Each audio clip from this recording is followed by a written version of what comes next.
அன்புள்ள கடகராசி அன்பர்களே வணக்கம். இந்த வார ராசி பலன். கடக ராசியினருக்கு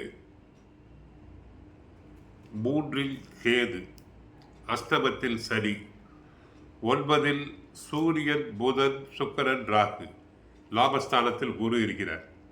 உங்கள் ராசிக்கு லாபஸ்தானத்தில் குரு சஞ்சரிப்பதும் பாக்கியஸ்தானமான 9ஆம் வீட்டில் சுக்கிரன், புதன் சஞ்சரிப்பதும் உன்னதமான அமைப்பு என்பதால் உங்களின் பொருளாதார நிலை மிக சிறப்பாக இருந்து பல்வேறு விதமான வளமான பலன்களை பெறுவீர்கள்.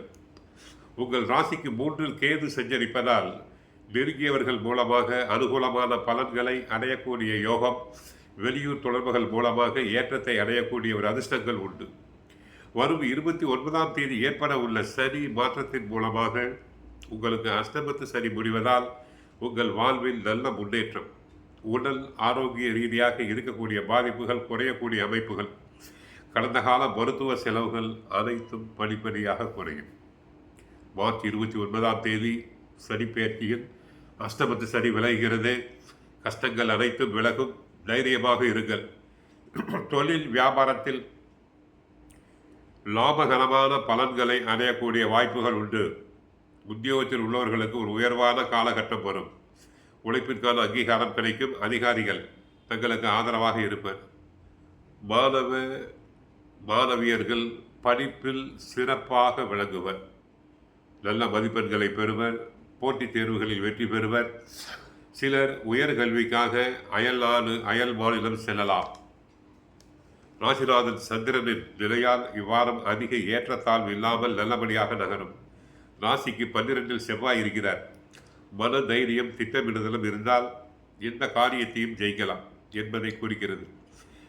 லாபஸ்தானத்தில் குரு இருப்பதால் உங்கள் தொழில், உத்தியோகம், சேவை என எதிலும் வெற்றி கிடைக்கும். பொருளாதாரமும் தேவைக்கு ஏற்றபடி இருக்கும். கும்பராசியில் புதன் வக்கரம் பெற்று சரியோடு இணைகிறார். 3-12 கூறிய புதன் 8ஆம் இடத்தில் மறைவது யோகத்தை தரும். புதிய வீடு கட்டிக்கொண்டு கிரக பிரவேசம் செய்யும் வாய்ப்பு உண்டு. உங்கள் மீது சுமத்தப்பட்ட வீண் பணி நீங்கும். கடகத்துக்கு பாக்கியஸ்தானமான 9ஆம் இடத்தில் சூரியன் இருக்கிறார்.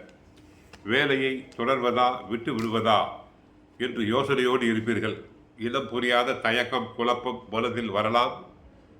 ராகுவோடு சூரியன் இருந்து கிரகண தோஷம் பெறுவதால் எந்த காரியத்தை செய்யும் போதும் ஆலோசனை கேட்டு செய்யுங்கள். ஆக சற்று மனக்கலக்கம் தரலாம். தைரியமாக இருங்கள். சனி பயிற்சி ஆகும் வரை கோவிலுக்கு சென்றால் அம்மனை வழிபடுங்கள். மாதா ஸ்ரீ புவனேஸ்வரி அம்மனையும் ஸ்ரீ பழனி அம்மனையும் வழிபடுங்கள். கஷ்டங்கள் அனைத்தும் குறையும். அபிராமி அந்தாதி பணியுங்கள். வாழ்க வளமுடன். மங்களம் உண்டாகட்டும்.